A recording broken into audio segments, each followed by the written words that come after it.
ஆபிரகாமின் தேவனும் நீர்தானையா, ஈசாக்கின் தேவனும் நீர்தானையா, யாக்கோபின் தேவனும் நீர்தானையா, என்னுடைய தெய்வமும் நீர்தானையா.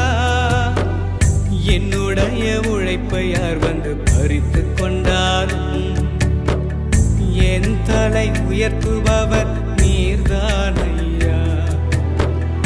என்னுடைய உழைப்பை யார் வந்து பறித்து கொண்டாலும் என் தலை உயர்த்துபவர்